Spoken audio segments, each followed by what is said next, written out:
Bienvenidas y bienvenidos a Conocimientos de Montañas, un podcast del Laboratorio Natural Andes del Sur de Chile. Aquí conversamos sobre la ciencia, las comunidades y los saberes que habitan las montañas del sur. Desde la academia, las políticas públicas y los territorios, abrimos espacio a distintas voces que piensan, sienten y trabajan con y desde la montaña. Acompáñanos en este recorrido entre cumbres, bosques y conocimientos compartidos. Hola a todas y a todos, estamos acá en el podcast Conocimientos de Montaña del Laboratorio Natural Andes del Sur. Estamos con un amigo, Martín Correa. Hola Martín, ¿cómo estás? Hola Patricio, ¿cómo estás? Bien. Qué bueno haberte... Agradecido por la invitación. Sí, qué bueno que estés con nosotros. Hace rato que queríamos conversar contigo. Voy a hacer una pequeña presentación de tu persona. Martín Correa Cabrera, 1962... Es historiador de la ¿Necesario decirle edad? Tú pusiste el número. Es historiador de la Universidad Católica de Chile y doctor en antropología de la Universidad Católica del Norte. Hincha. Dijimos que no íbamos a hablar de fútbol. Acá estudiaste con Raúl Molina, ¿no? En el doctorado en antropología. Efectivamente, llegué después de Raúl. Raúl hizo primero el doctorado y me dijo, es una historia más larga, pero él me dijo hazlo porque en ese tiempo era el gobierno de Piñera. No había plata para historiadores ni geógrafos, entonces la forma de sobrevivir, entre otras cosas, era hacer un doctorado. En antropología allá en la Católica del Norte, que tiene una muy buena escuela. Así es. Tiene una amplia trayectoria, Martín, académica, investigativa y laboral, destacando la elaboración de una multiplicidad de historias territoriales de comunidades mapuche, además de ser autor de una serie de libros, entre ellos La Reforma Agraria y las Tierras Mapuche, LOM Ediciones, Las Razones del Ilcún, el enojo, ¿no? Memoria y despojo y criminalización en el territorio mapuche de Mayeco, también LOM Ediciones, La Historia del Despojo, el origen de la propiedad particular en el territorio mapuche, elegido mejor libro del año por la Asociación de Librerías Independientes y publicado por Seibo y Pehuen Editores en el 2021. Y que alcanzó la suma récord de 22.000 ejemplares vendidos. Wow. Lo que es mucho para un libro, más para un libro de historia, más para un libro de historia mapuche. Pirateado a los 4 días, lo que también es un récord. Es hermoso ir a la feria del Biobío, el persa, y estaba en la cuneta y lo veía yo. Claro, uno debería enojarse, pero Claro. resulta que el libro es caro. ¿Cuánto vale? O sea, el libro valía 15.000 pesos, pero tú tenés que pensar que de esos 15.000 pesos está el 19% al IVA, ¿verdad? Entonces no es de fácil acceso. Y debo, así como spoiler, ya vamos a la 8ª edición y como no hay libros, ya no existe, se acabaron, viene la 9ª edición. Ah, fantástico. Qué bueno. Bueno. Martín, más en estos tiempos en que está en conflicto el tema territorial mapuche. ¿Por qué crees que ha sido tan importante justamente este libro y por qué ha tenido tanta recepción por parte de la sociedad? A ver, ahí tiene que ver con muchas cosas, pero primero yo decidí hacer este libro por un tema del que no se habla, no se conoce, se desconoce, se invisibiliza y se niega. Y que forma parte de la historia de Chile, de la historia sucia de Chile, que no se cuenta. Entonces, un momento que justo coincidió además, por suerte, con el tema de la convención en que se hablaba de este tema. Entonces dije, bueno, este tema no se sabe, y yo había trabajado con Raúl Molina, sobre todo, en el Alto Biobío, en Osorno, en Valdivia, en Chiloé, en Mayeco, en Arauco. Entonces, y en cada libro que empezaba, todo eso se transformó en libro, y cada libro empezaba con la etapa inicial del despojo territorial. Entonces dije, voy a hacer un libro en que cada capítulo hable de ese momento histórico. Y ahí está como una parte como llamas metodológica en el cómo se escribe, por qué y para quién. El por qué, porque no se sabe, ni la sociedad chilena y la sociedad mapuche muchas veces no tiene la certeza de que eso también ocupó nuestros territorios. Cómo se escribe, eso para quién, ahí está, para todos. Y cómo simple, porque generalmente, con todo el respeto que me pueden merecer mis colegas, se escriben más bien entre ellos. O sea, un poco mirándose el ombligo. Entonces, con palabras intrincadas, enrevesadas e ininteligibles, y que alejan la lectura y el conocimiento de la sociedad plena. Entonces, escribe de modo simple, pero contundente. Y salió a la venta. Tuve la suerte también de que en ese tiempo uno podía ir a la tele.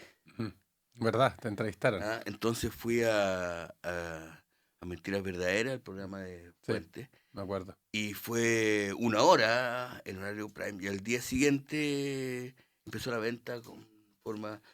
Debo decir, por ejemplo, como un ejemplo, que es bastante...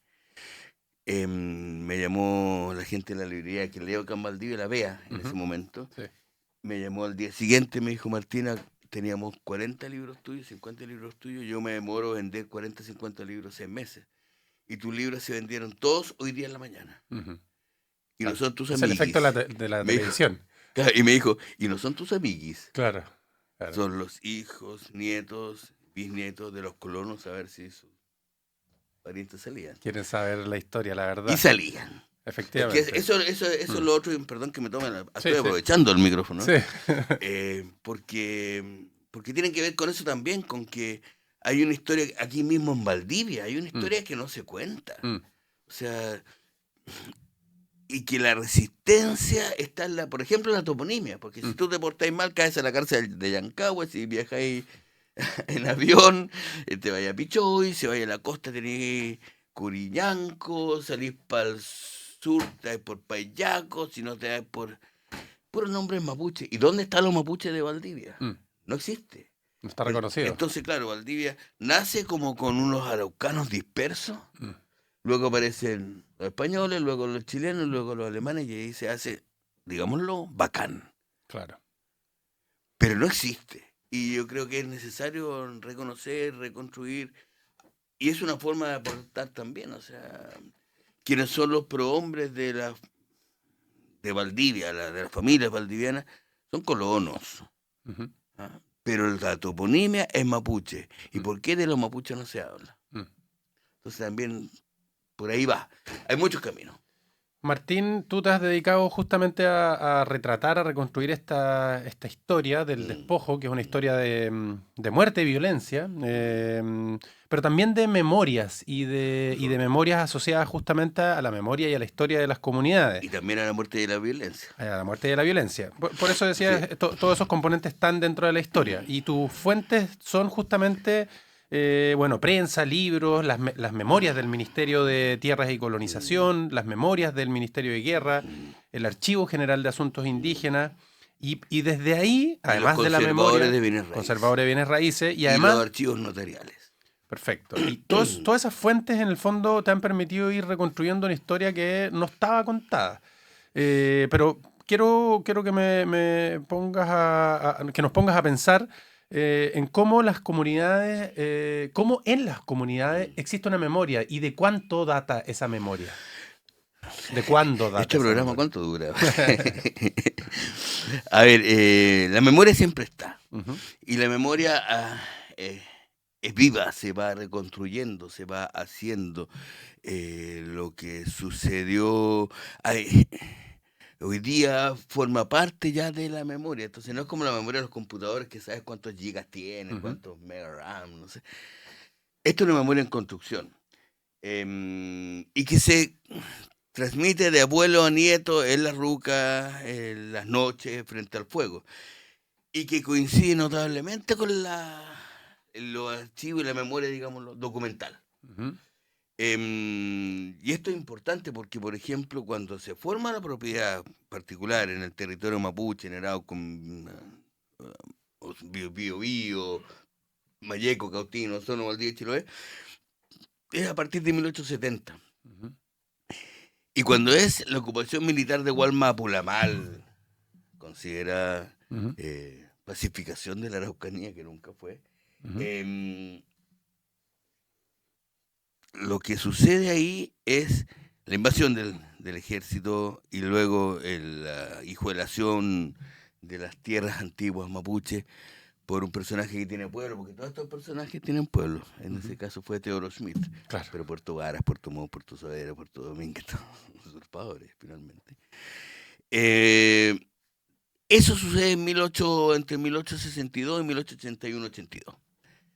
Y resulta que, como la historia, la memoria se transmite de abuelo a nieto en el pueblo mapuche culturalmente, insisto, en las rucas, en las noches, alrededor del fuego, lo que le sucedió a mi abuelo, le sucedió al abuelo de su abuelo. Son 3 generaciones, lo que para el pueblo mapuche es ayer. ¿Cuánto es eso? ¿3 generaciones? Claro, ¿En años? Estamos hablando de... La ocupación militar de Gualmapu. Entonces, hay un hilo conductor en lo que es la violencia, el despojo, la expulsión por parte del Estado chileno, favoreciendo intereses particulares ante un pueblo mapuche que es estigmatizado por la prensa y en la que ingresa el ejército, que es lo que sucede hoy día en Chile. Pueblo mapuche estigmatizado, con el territorio militarizado y el Estado favoreciendo intereses particulares. O sea, nada ha cambiado, podríamos decir. Entonces, cuando te hablan en las comunidades de cómo fue el ingreso al ejército y cuáles fueron los particulares que llegaron primero, coincide notablemente con los títulos de dominio. Hay una vinculación entre memoria e historia documental, digámoslo. Para eso uno tiene que meterse a los archivos. Y eso es lo otro que fue impactante y es todavía con el libro La historia del despojo, porque a mí desde los medios más emperingotados, digamos, T13, con Connie Santamaría, me decía: lo que estás diciendo es irrebatible. Y ahí yo decía algo que lo sigo manteniendo ahora y que también mis colegas tienen como una suerte de cuidado con decirlo, que esa es la verdad histórica. Pero no, es tan importante mi verdad como la tuya, diría por tu derecho a defender el estado subjetivo. No, esto pasó, esto se asume o no se asume. Y cuando no se asume pasa lo que pasa en Chile. Y cuando se asume, se hace un país de verdad. Pero es todo público. O sea, yo podría decir así, no quiero ser humilde frente a los auditores, pero mi papel no es levantar una tesis frente a un tema determinado y defenderla frente a otras tesis no, aquí lo que estoy contando yo es la historia de un pueblo que me han contado a mí. Y revisando archivos documentales que son públicos. Por tanto, uno hila estos dos elementos y van jugando entre sí y van construyendo una historia que es pública. Acá no hay nada nuevo. Yo no descubrí el hilo negro. Pero es una verdad histórica que, insisto, se niega, se esconde, se invisibiliza en todos lados. No es aquí nomás, en todos lados. Ya hablaremos de esa tarea ética y también metodológica, que lo vamos a dejar para el final, que en el fondo es una misión y una labor que hay que tratar de proyectar para otros. Perdón que dentro es una misión. Acá mismo en Valdivia, en la costa, hay un lugar que se llama La Misión. ¿Qué se sabe de La Misión? Tú y yo, que vivimos en la costa, que hemos vivido en la costa, ¿conocen los restos de La Misión? ¿Quién estaba ahí? ¿Cuándo fue? ¿De quién dependía? ¿Qué mapuches llevaron? ¿Cuánta gente había? No se sabe. Y hay un pueblo que se llama La Misión. Bueno, decía, eso es una perspectiva que vamos a abordar al final, pero antes de eso, la experiencia de trabajo tuya es la de entender justamente esa primera parte de la ocupación entre 1870 y 1910, ¿cierto? Del Estado como 1920 posicionándose desde el Biobío hacia el sur. Y tu trabajo ha sido entre Biobío y Chiloé mayoritariamente. Algunas otras cosas hemos hecho, o sea, has hecho y hemos hecho en Rapa Nui estuvimos alguna vez, recuerdo. No, pero también esta misma metodología de reconstrucción la trabajé con el gran Raúl Molina, que me acompaña todos los días desde el Huenumapu, ya que echamos de menos todos los días, y hay que nombrarlo donde esté parado, con las comunidades maras, con las comunidades quechua, claro. Salud, con las comunidades coya, con la comunidad liquerantá, tacameña, con el tema de las aguas. Claro. Sí, no hay mayor reconstrucción histórica, pero otros sitios. Pero quería llevarte acá al sur, que es el tema que nos Convoca. atañe al Laboratorio Natural Andes del Sur. Y ahí hay varias experiencias entre el Biobío y Chiloé, varias que nos gustaría tocar contigo. Está el asunto en Alto Biobío, Trapa Trapa, todo lo que ocurre con la central hidroeléctrica Ralco y con Quinquén, con la historia de Curarrehue y el Parque Nacional Villarrica. Algo hablamos también de Panguipulli, los Cayún Panicheo. En el fondo son historias de montaña que, a la luz de tu trabajo, de la historia y la memoria de las comunidades, me gustaría retratar un poquito. ¿Cómo fue el trabajo que inicialmente se hizo en Alto Biobío, en ese territorio del Trapatrapa? ¿Qué es lo que se reconstruyó? Háblanos un poquito de ese trabajo. A ver, bueno, es un trabajo, me parece siempre. Sí, Es un trabajo que hicimos con Raúl Molina en la entonces Comisión Especial de Pueblos Indígenas, el año 92. Ujú. Antes de la CEPI, que fue el año 93 con la ley indígena. Más de 30 años atrás. Tenemos que decir. Tenemos que hablar de la historia. Hasta que empiece a fallar la memoria. Oh. Bien, en ese momento nosotros con Raúl trabajamos, me acuerdo que se nos pidió que hiciéramos la historia de las tierras de Chiloé. Ujú. Toda la parte sur, Quellón, Compuco, Huingua, Quetumao, Yaldá, Huaypulli. Son las primeras investigaciones en esta materia. Podríamos, sí, sí. Lo primero lo hizo Raúl en Monteverde con San Juan de la Costa. Ya. Y de ahí terminamos, me acuerdo que hicimos un libro en 2 meses, revisando todos los archivos que ya te conté, Ujú. más la memoria. En 2 meses lo hicimos y los de San Juan de la Costa dijeron, nosotros también queremos. Ujú. Y se hizo todo San Juan de la Costa. Del río, del Rahue, Osorno al mar y de Río Bueno hasta abajo. Y luego nos fuimos al Alto Biobío. Entonces en el Alto Biobío hay 2, y en 6 meses hicimos la historia del territorio pehuenche del Alto Biobío, la historia territorial. Hay 2 vertientes geográficas, ya que estamos frente con connotados geógrafos, que cuando uno sube, tienes que imaginarse, cuando uno sube de Los Ángeles hacia Santa Bárbara, sigue hacia arriba y llega a un poblado que es Villa Ralco. Y en Villa Ralco uno dobla hacia la izquierda y sube por el valle del Queuco, que es el río Queuco. Es el norte. Claro, o dobla hacia o sigue derecho por el Biobío, ahí está Ralco, Ralco Lepoy, y el río Biobío sigue hasta que llega a la laguna y Calma, y de ahí baja Quinquén con la Galletuet. Pero ahí están las comunidades de Ralco, Ralco Lepoy. Y por el Queuco está Pitril, Cauñicú, Cahuello, Cubú. De ahí viene Maya Maya, y ahí arriba, así como cayéndose por el Mapu, digámoslo, Argentina, está Trapa Trapa. El título de Merced Antonio Canillo en 1909. Entonces lo que se hizo ahí fue la reconstrucción también de la historia territorial. Ahí tenían problemas con colonos, ahí tenían problemas con gente que se estaba haciendo dueño de los bosques, y se hizo esta historia al récord. Me acuerdo que estaba Don Atilio Pereira Huentemán. Aguante la memoria. La neurona regalona, la quiero mucho. No la cuido tanto, pero la quiero mucho. Quien era el lonco de Trapachapa, y me acuerdo que, como ejemplo, me acuerdo que estaba sentado a la derecha nuestra, estaba Pascual Paine, un viejito, un lonco de la época, muy viejo, que hablaba así, Peñi. Había muchos que no hablaban castellano. Que los traducía un Peña, y que te lo traducía diciendo el Peña, y decir que es como otro país, el país pehuenche. Y me acuerdo de haber estado ahí diciendo, bueno, aquí ustedes están radicados por el título de Antonio Canillo, Trapa Trapa. Ustedes tienen el título Mercedes, me acuerdo de haber preguntado eso. Eso después de caminar con Raúl desde Cauñicú por la nieve hasta llegar a Trapa Trapa. Y se vienen unos manchones café que eran los peñis bajando con sus macuños, con sus mantas, al internado. Y ahí, bueno, ya estaban todos ahí como vapor, en la sala. ¿Ustedes conocen el título Mercedes? Sí, no, sí saben, pero ¿ustedes lo han visto, lo han escuchado? No, nunca. Nunca, claro. Y se los leo. Ya, me dijo, empeño, léala. Me acuerdo que me subí a la mesa, así, antes que lo hiciera la Sociedad de los Poetas Muertos.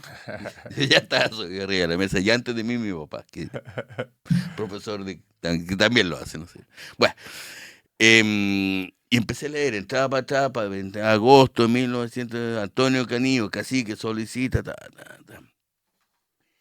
Y lo bonito fue que empezó a leer, y la gente miraba así, no se movía.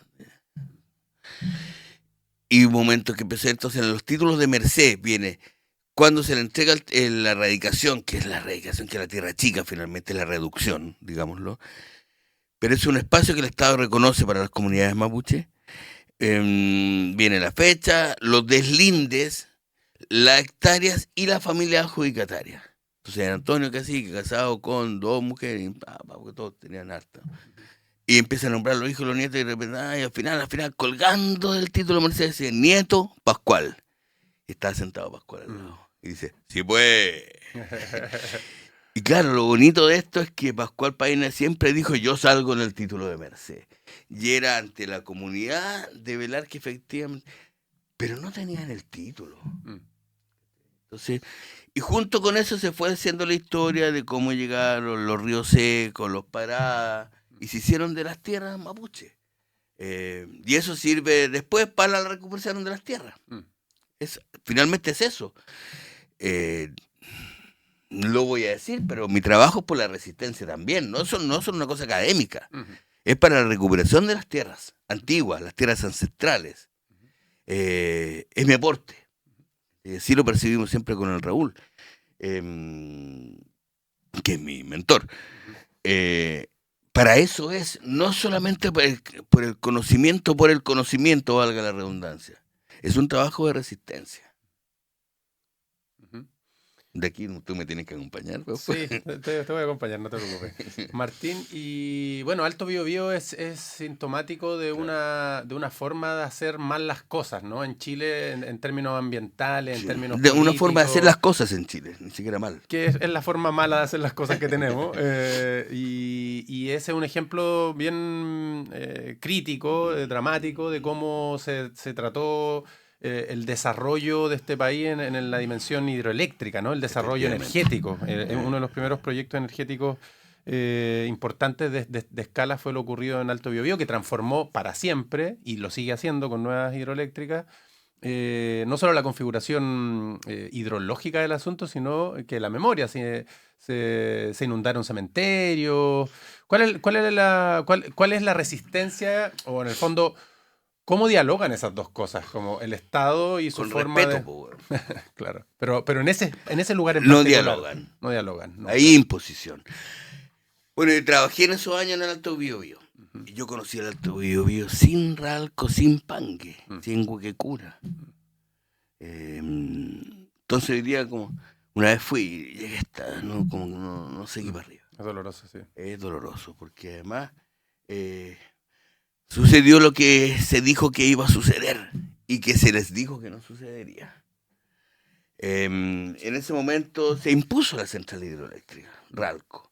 Primero, soy historiador, lo siento mucho, pero vamos a la historia.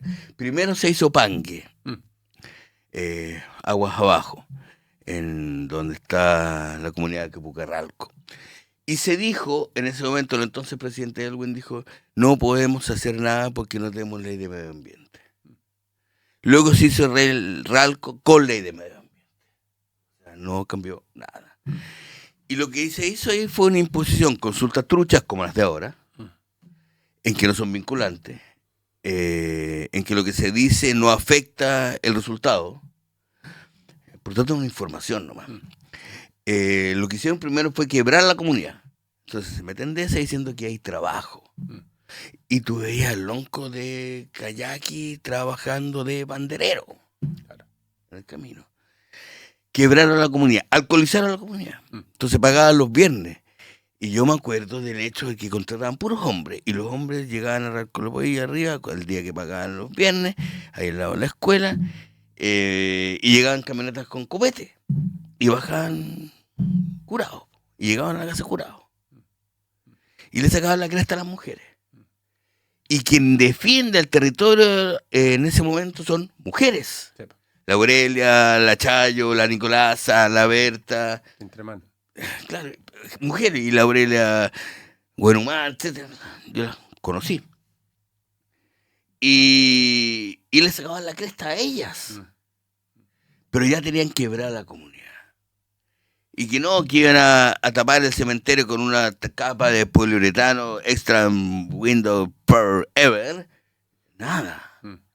Y se hizo. Y voy a contar un dato bueno, lo cuento en todos lados.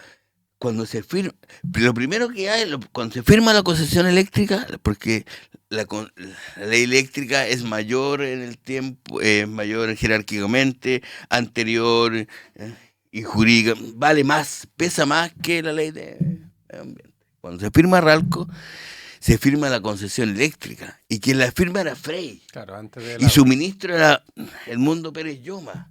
Y el hijo trabajaba en la Fundación Pehuen. Y Frey era accionista de la Sigdo Coopers. Y lo firma el día anterior de entregar su gobierno en donde se juntan en Viña, la noche anterior, ¿cómo se llama? La casa. Cerro Castillo. En Cerro Castillo. Estaba ahí y ahí firma Frey. Y al día siguiente asume Lago y a la semana siguiente Lago dice, yo no fui. Claro, se lava las manos, fue él. Y acudió Lago 2 veces a la casa, al rancho, a la ruca de Nicolasa Quintremán. Yo pregunto, ¿a cuántos de nosotros nos ha ido a visitar un presidente? Perdón.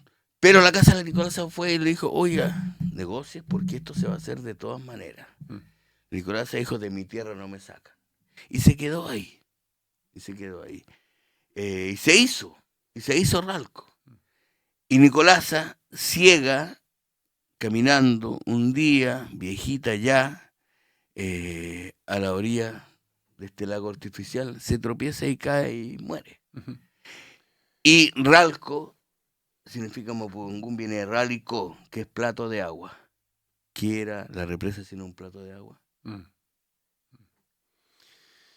Martín, eso sucedió ahí. Sí, es una historia que se repite. Y que se repite en otros lados.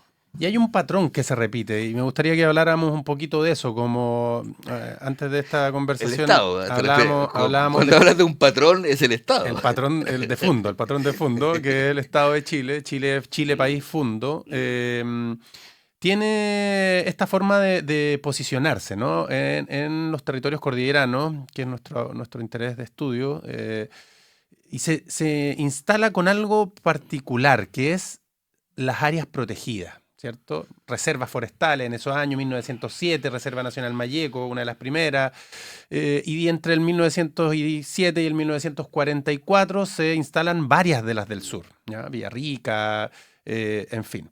Tú estás ahora trabajando en una investigación en Curarrehue para justamente entender cómo es que ocurrió esa historia. ¿Podrías contarnos un poquito de eso y conectarlo también con Quinquén? En el sector Trancura, Puesco. Ahí, en el año 1913 se forma la Reserva Nacional Villarrica, el Parque Nacional Villarrica, claro, de ese tiempo.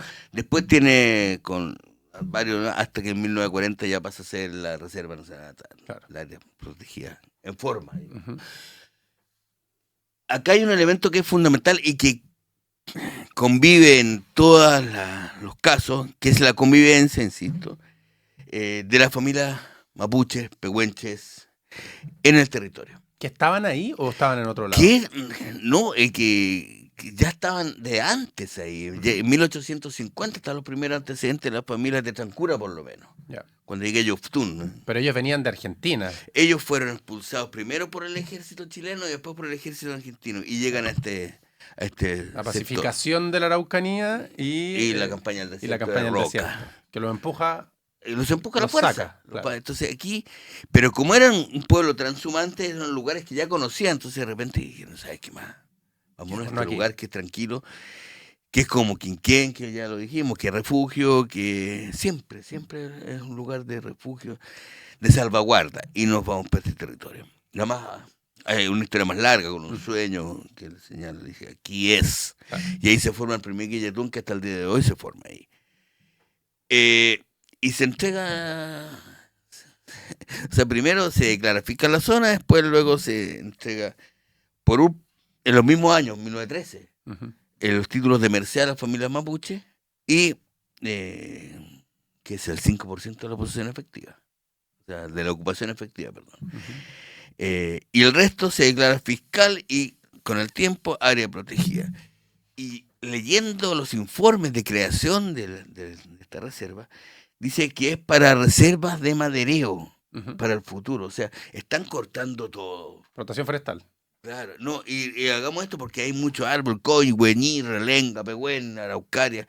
Esto guardémoslo para el futuro porque vamos a necesitar madera. O sea, la protección era por una explotación futura. Ujú. Ujú. Y junto con eso se deja fuera el acceso a las familias pehuenches que ya no pueden subir a piñonear, o sea, a recolectar piñones. Cuando una familia pehuenche deja de recolectar piñones, deja de ser pehuenche. Estamos hablando de un árbol sagrado, además.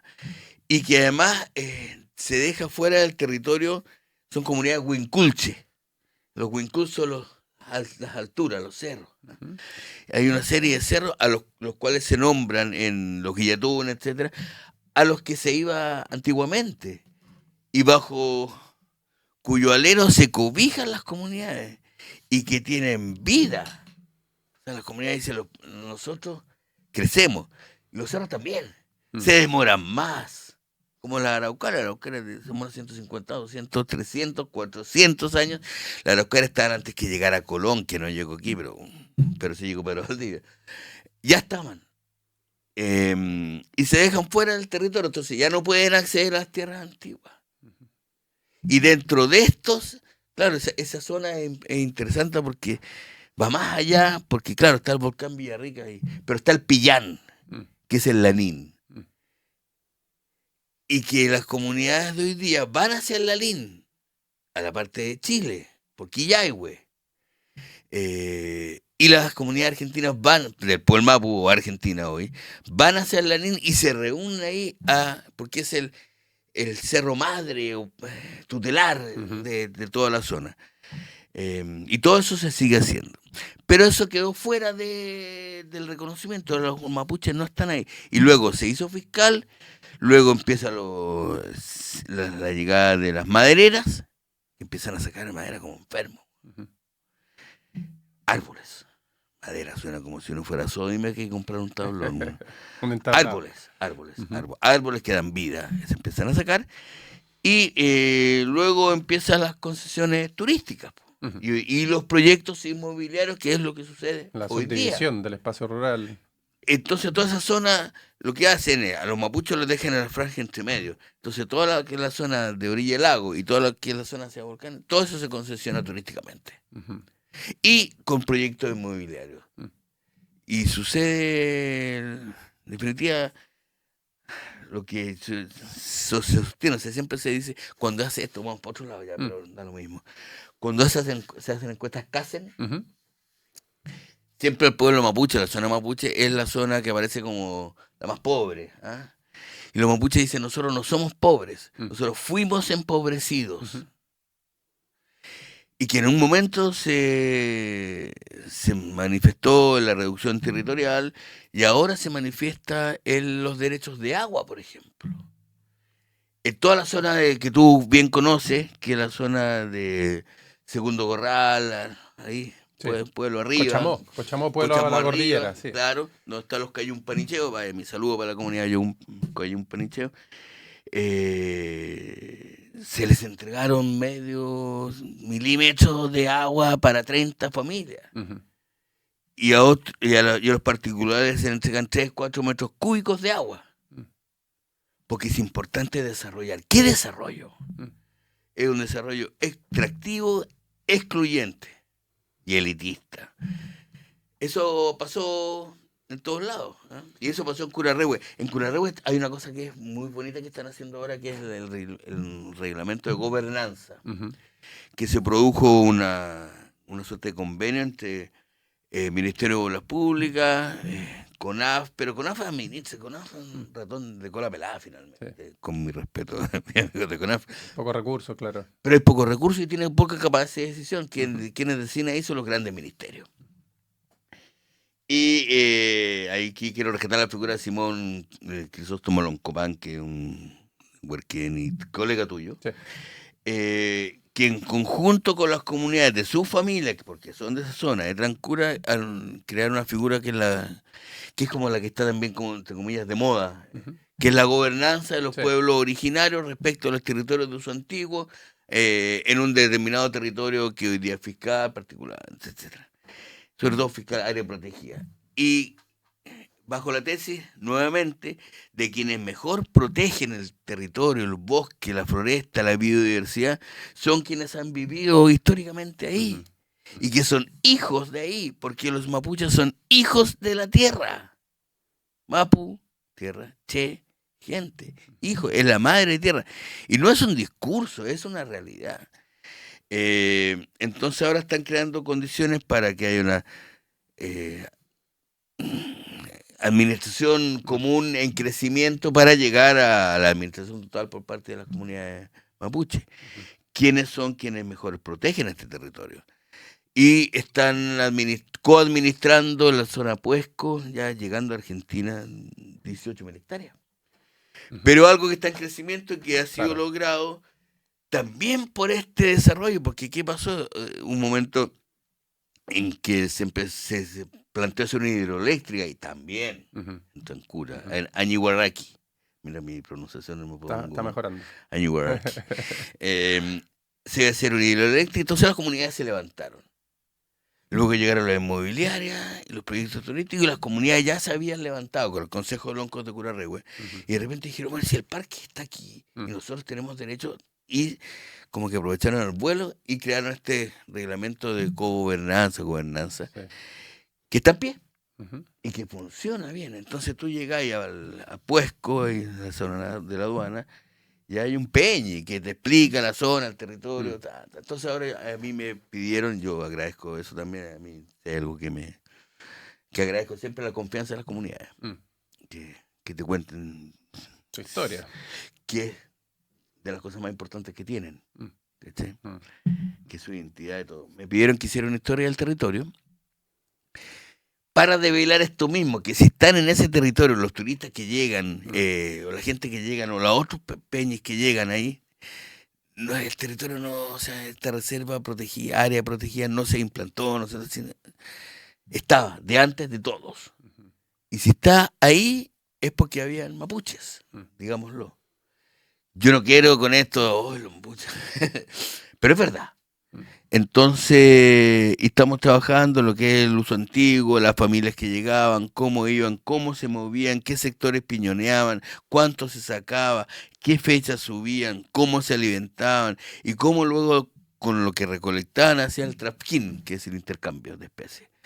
Que ni siquiera bajaban a Villarrica, ¿no? Sino que para el lado de Polmán, por Argentina, porque le queda más cerca, igual que en Trapatrapa. Tú vas a Trapatrapa, Que los cayó en panicheo también. y los Cayumpanicheo también, que son de la... Van a Pueblo. Claro, y tú vas a Trapatrapa y has visto los caballos que tienen. Son puros caballos que vienen de la Pampa Argentina, po. Grandote. Y con sus buenos, ay, chorros, bacanes. Y pasan por el volcán Copahue para el otro lado. Y aquí igual. Aquí hay... Hasta que se forma Argentina y Chile, po. Y se firman los tratados, que son de 1881, el tratado con 1904, la misma fecha en que se reduce el territorio, se ocupa militarmente el territorio, se reduce la comunidad y se firman los tratados limítrofes. Entonces, quedáis rodeado por todos lados. Y la memoria del viaje hacia Argentina, del recorrido, es permanente, todo se reconoce, se sabe, se habla de eso. Eso es más o menos, eso es lo que está pasando ahora. Yo confío y quiero que lo que se está haciendo pioneramente en Tancura, en toda esa zona, con el Consejo de Lonco, con las comunidades, resulte y sea replicable en otros sectores. Claro. O sea, ¿qué mejor que dejar el encargo? Es como, o sea, ¿a quién le dejáis tu hijo? ¿A quién más? A su madre. ¿Quién sabe cuidarlo? ¿Quién sabe cuidarlo? A tus seres cercanos, a tus seres queridos, a tus hermanos. Ahí, hoy cuídelo usted. ¿Quién mejor que los mapuches cuidando el área? Porque son hijos de ella, más todavía. Entonces, bueno, todo eso sucede. Todo eso y sucede hoy día. Yo con esto me puedo hablar 1000 horas, pero por ejemplo aquí mismo, yo he hecho clase acá en la Universidad Austral.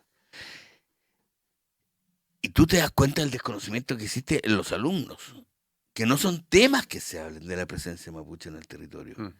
Yo me acuerdo de haber hecho clase y le decía, cuando hablaba de la historia del despojo, le decía, esto pasa acá.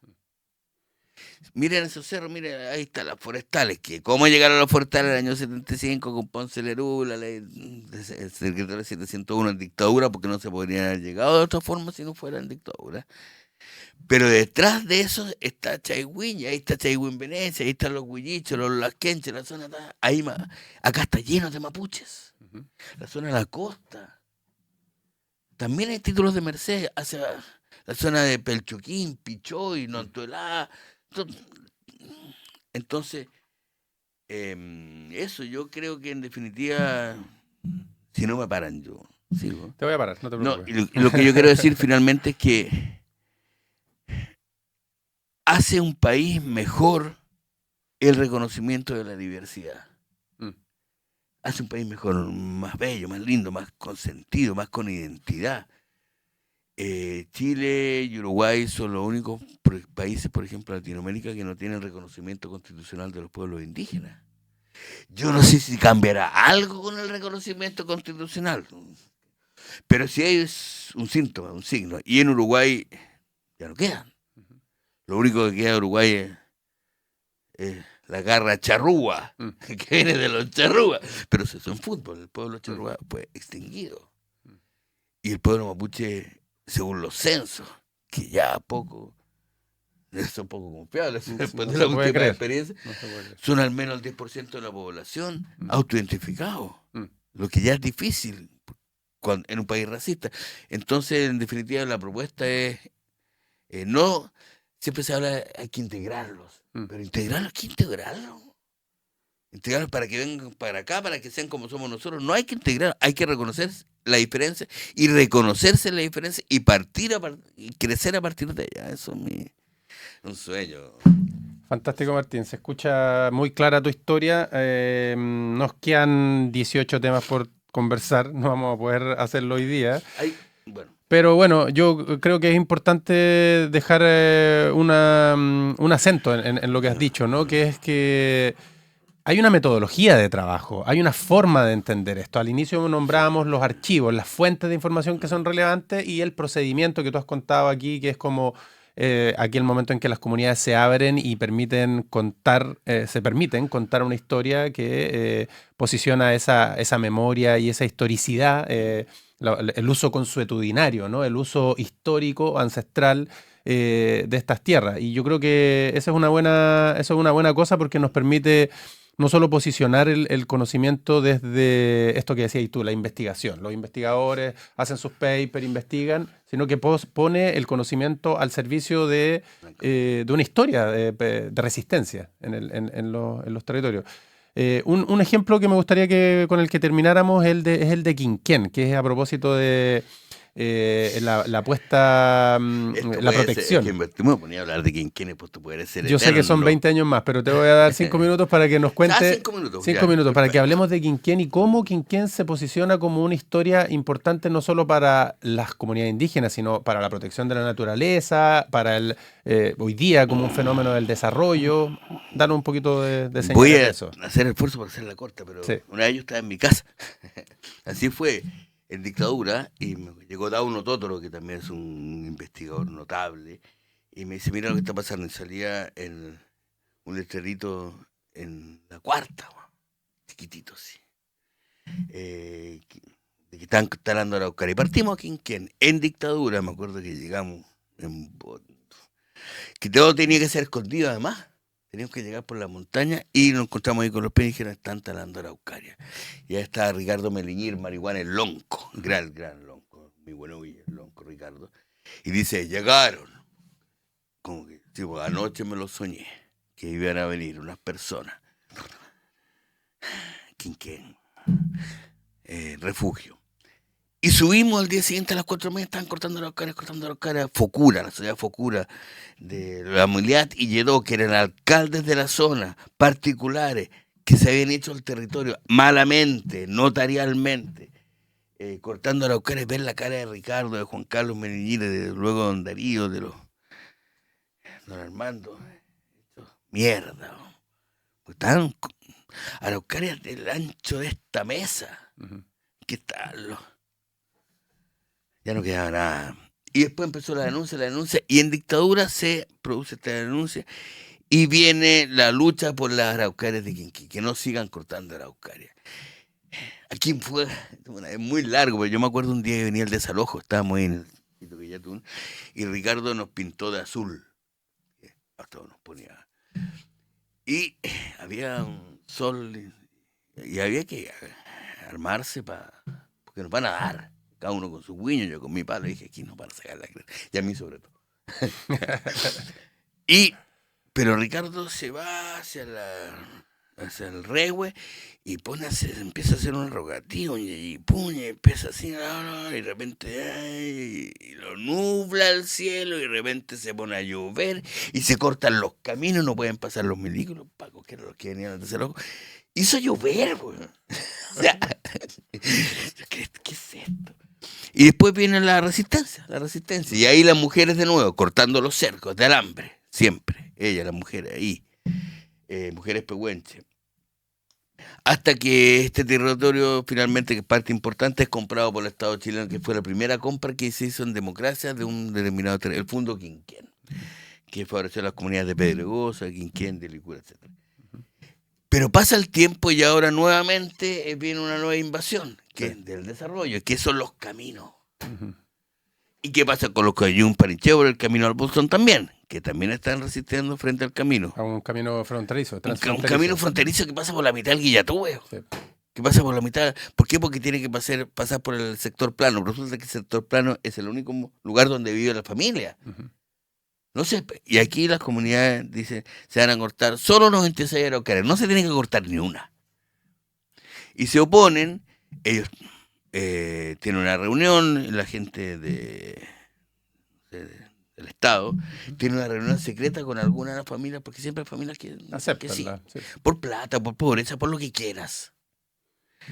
Una reunión secreta, y ahí es cuando se hace público esto. Finalmente me contó Joaquín Beliñir, que es hijo de Ricardo, del lonco de ella, que habían tenido una reunión y se habían comprometido a hacer un trazado conjunto, común, y con eso se ganó. Pero para eso tuvieron que no llora, no presionar, mama. Claro. ¿Sí? Presionar y decir, y por aquí no pasarán, y nosotros nos amarramos a la roca, por acá no van a pasar, y no van a pasar las máquinas, y las vamos a...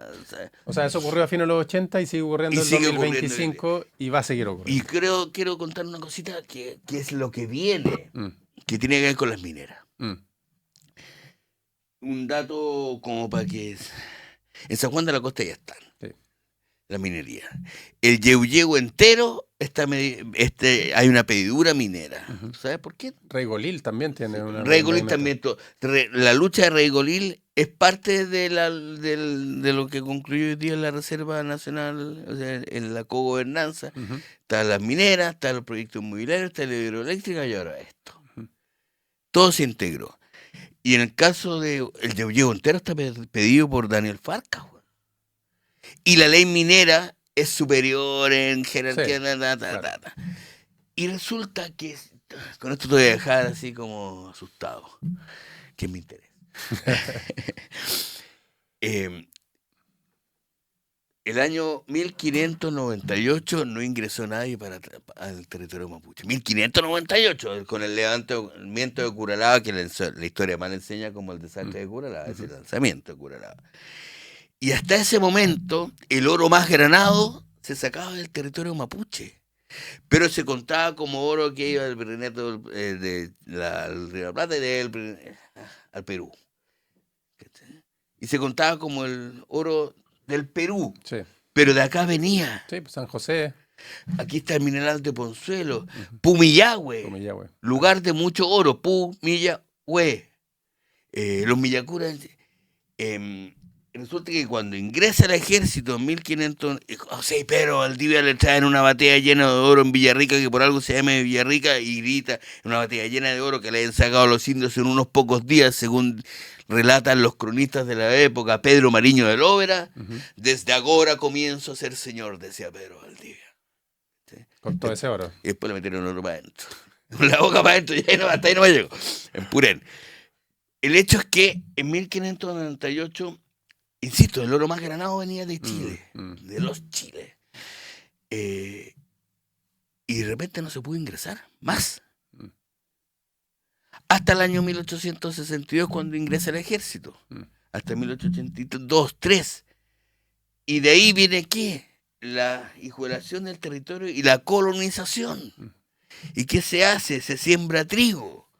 Porque está la fiebre del oro en California. ¿Y qué es lo que hay? Donde hay mucha gente sacando oro, que tenéis que alimentarlos. Comida. ¿Con qué? Con pan, el pan de la harina del trigo. Ah, trigo. Puta, hay un territorio gigante al sur del Biobío que está lleno de indios. Flojos, bárbaros, borrachos, que no tienen derecho a res, nulios, tierra de nadie. Y se entrega a los colonos.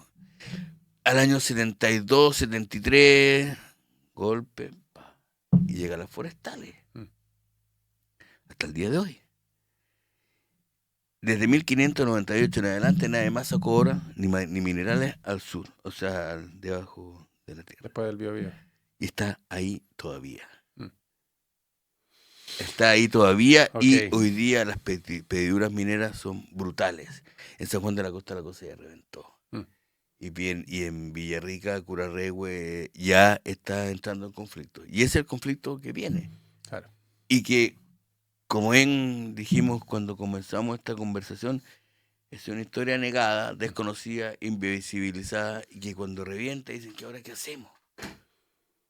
¿Y ahora qué hacemos? Todo se pudo haber hecho antes. Martín, gracias por esta conversación interesante y apasionada. Voy a tener que invitarte de nuevo. Vamos a tener que invitarte de nuevo. ¿Ahí hablaremos de fútbol o no? No, ya no hablamos de fútbol. Gracias, Martín, por venir a conversar con nosotros. Un placer, y nada mejor que hablar de estos temas negados, insisto, invisibilizados, desconocidos. Para mí de vital importancia, para hacer en definitiva un país mejor. Gracias, Martín. Nos vamos y seguimos en una próxima versión con otros conocimientos del sur, otros conocimientos de montaña.